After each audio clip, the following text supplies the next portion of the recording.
Salut les gens, j'espère que vous allez bien. Aujourd'hui on se retrouve pour un book haul. Et oui, déjà le mois de février est passé à une vitesse assez folle, je trouve. C'est un mois plus petit que les autres, mais bon, je trouve quand même qu'il est passé assez vite. Donc c'est déjà le book haul et on commence dès maintenant avec 3 livres dont un que j'ai déjà lu. Nous allons commencer avec un livre en e-book qui s'appelle donc American Noir, un roman donc de Flammarion de Omar El Akkad. Donc c'est un livre que j'ai connu en lisant le journal, précisément Libération. Je pense que ça devait être aux alentours de 2017.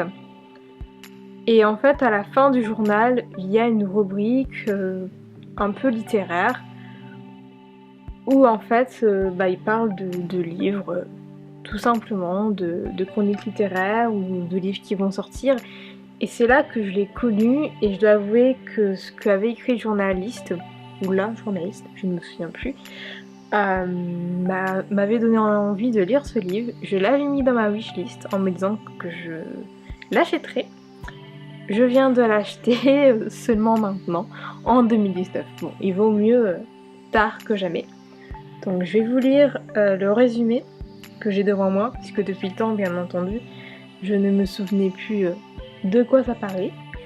Une nouvelle guerre a éclaté aux États-Unis, opposant le Nord aux États sudistes rebelles à tout contrôle des énergies fossiles. Sarah Chestnut a 6 ans quand son père est tué et qu'elle doit rejoindre un camp de réfugiés avec sa famille. Cette tragédie signe la fin d'une enfance ensoleillée près du Mississippi. D'une fillette curieuse et vive, Sarah se mue au fil des épreuves et des injustices en une héroïne insaisissable, féroce, révoltée. Bientôt, sous l'influence d'un homme qui la prend sous son aile, elle se transformera en une impitoyable machine de guerre. Portrait d'un conflit dévastateur qui détruit l'espoir et l'humain sur son passage, American Noir fait écho à toutes les luttes fratricides qui naissent aux 4 coins du monde. Voilà, donc je trouve que le synopsis il est franchement pas mal. Je commence à mieux comprendre pourquoi je l'avais mis dans ma wishlist. Donc eh bien je ne sais pas quand je le lirai, mais de toute manière quand je le lirai, eh bien vous serez les premiers au courant. Le deuxième livre que j'ai à vous présenter, tout comme le premier, je l'avais dans ma wishlist depuis un certain temps. Et là j'ai décidé de le sortir. Il s'agit de Une jeunesse au temps de la Shoah. Et donc c'est extrait d'une vie aux éditions Le Livre de Poche. J'ai lu dans n'importe quel sens, mais bon. Par contre ils sont très bons le livre. Je l'ai déjà feuilleté, donc en général c'est beaucoup de lettres, mais il y a aussi des images, par exemple. Donc là il y a le camp de Drancy où convergeaient les convois de toute la France, des détenus repassant le camp d'Auschwitz-Birkenau sous escorte après avoir travaillé à l'extérieur du camp vers 43-44. C'est des images très fortes, je trouve. Il y a un plan. Il y a encore un plan avec des descriptions. 50 ans après, avec ses enfants et petits-enfants. Celle-là, je la trouve quand même particulièrement puissante. Je vais pas vous montrer toutes les images, puisque premièrement, il n'y en a pas beaucoup. Et je pense que je vous montrerai ces images quand j'aurai lu le livre. Le dernier livre que j'ai à vous présenter ce mois-ci, c'est un livre que je vous ai déjà présenté dans la vidéo de la semaine dernière, donc Ludate Lecture. Il s'agit donc de Les Petits Garçons de Théodore Bourdeau aux éditions Stock. C'est un livre, comme je viens de le dire, que j'ai déjà lu, que j'ai aimé. Du coup, je ne vais pas développer. Je vous invite à regarder ma vidéo de la semaine dernière si ça vous intéresse. Et voilà, après pense que ceux qui me suivent sur les réseaux sociaux savent que je suis une grande fan, on va pas se le cacher, de Quotidien, de l'émission Quotidien de Yann Barthès. Ce qui fait que, en fait, il y a les livres en fait, qui ont tendance à sortir de la part de journalistes, de la part de chroniqueurs, j'ai tendance à vouloir les acheter. Par exemple, Eric Metzger a sorti 4 livres, il me semble, bientôt 5. Il y a quoi? Il y a La vie des 30, Adolphe a disparu, Les Orphées, j'en oublie un je crois. Ah bon, j'en oublie pas. Donc le 4e, pour bientôt, qui est donc La Citadelle, que j'ai d'ailleurs précommandé. Et c'est d'ailleurs des livres que j'ai beaucoup aimés. Bon, La Citadelle, ça reste à voir, mais à mon avis, je pense que ça devrait aller. Celui-ci, c'était pas prévu à la base que je l'achète. Je l'avais déjà vu sur les réseaux sociaux. Mais je savais pas, je me dis bon, je l'achète pas. Puis après, Yann Barthès en a parlé dans son émission pendant quoi 2-3 secondes. Et je me suis dit bon, allez. Et je regrette franchement pas, c'est un très bon livre. Et voilà, c'est tout ce que j'ai à dire. C'est une petite parenthèse pour dire ça. Petite parenthèse inutile, mais j'avais envie de la faire. Voilà. Ce book haul est maintenant terminé. J'espère qu'il vous aura plu. On se retrouve bientôt, je l'espère, pour une nouvelle vidéo. J'ai pas pu poster cette vidéo cette semaine parce que, comme vous devez le savoir, je pense, je suis à l'université, je suis actuellement en période d'examen.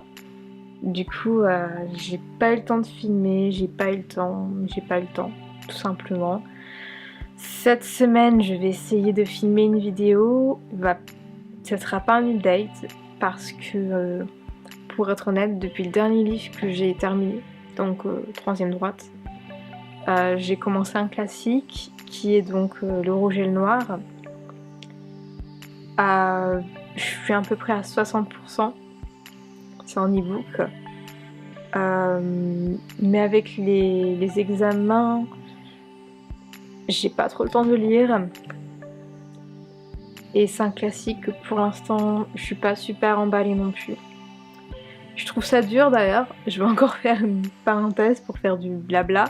C'est que je trouve ça dur d'ailleurs, cette pression sociale en fait, qui fait qu'on doit aimer les classiques, qu'on doit lire des classiques dans la vie. Alors que pour moi, il y a des classiques qu'on va aimer, il y a des classiques qu'on va moins aimer. Et j'ai tendance à entendre certaines choses de certaines personnes, comme quoi on peut pas dire qu'on n'a pas aimé un classique. Enfin, on peut le dire, mais les gens vont un peu nous regarder, certaines personnes, je mets pas tout le monde dans le même paquet, vont nous regarder assez bizarrement. En fait, c'est bizarre parce qu'il n'y a aucun problème pour dire qu'on n'a pas aimé un livre contemporain, comme par exemple, je sais pas moi, Outlander. Il n'y a aucun problème pour dire qu'on n'a pas aimé Outlander. Par contre, si on dit oh là là, moi j'ai pas aimé, j'en sais rien, moi, Madame Bovary, c'est un classique, les gens ne vont pas réagir de la même manière. Et puis, je suis à l'université, donc combien de fois j'ai entendu des enseignants, pas tous, mais allez, sur 12 enseignants, j'en ai peut-être entendu 2 tenir ce discours, comme quoi la littérature qui n'est pas dite classique, c'est de la sous-littérature, ce n'est pas de la vraie littérature, c'est de la sous-merde. Alors clairement, si on lit en fait ce genre de littérature, limite, on est une merde, alors que je suis absolument pas d'accord. Il y a de la très bonne littérature de nos jours, comme il y a de la très mauvaise, comme il y avait de la très mauvaise littérature au 19e siècle, et comme il y en avait de la très bonne. Par exemple, j'ai adoré Les Misérables de Victor Hugo, et j'en connais qui ont vraiment pas aimé ce livre, qui l'ont trouvé sans intérêt. Et d'un autre côté, j'ai étudié Madame Bovary à l'université au premier semestre, en 2018. Et pour être honnête, je me suis un peu fait chier. C'est pas un livre que j'ai détesté, je peux pas dire ça, parce que pour l'avoir étudié en profondeur, il y a des choses intéressantes, mais je l'ai pas aimé, je vais pas vous mentir. Et enfin bref, tout ça pour dire que je trouve ça vraiment assez incroyable, cette pression sociale en fait, parce que c'est une pression sociale de toute manière. Bref, chacun devrait être libre d'aimer et de détester, enfin d'aimer et de ne pas aimer les livres qu'ils veulent. En fait, on devrait avoir le droit de dire qu'on a aimé Les Misérables de Victor Hugo et de dire qu'on n'a pas aimé Les Misérables de Victor Hugo sans qu'on nous juge, comme on devrait actuellement pouvoir dire qu'on a aimé Harry Potter et qu'on n'a pas aimé Harry Potter de J.K. Rowling sans également qu'on nous juge, puisqu'il y a également des livres contemporains où on a tendance à nous juger. Je parle notamment de Harry Potter, je parle de Game of Thrones, je parle de Le Seigneur des Anneaux. Enfin voilà, on devrait être libre d'aimer et de ne pas aimer un livre, qu'importe l'époque. Voilà, c'était le petit message de la fin. Je vais quitter, couper cette vidéo maintenant. Et je vous souhaite d'agréables lectures. N'hésitez pas à me rejoindre sur les réseaux sociaux, à laisser un like si vous avez envie, à la partager cette vidéo, à vous abonner, etc. Vous connaissez la musique. Je vous souhaite donc de très bonnes lectures et à très bientôt. Ciao!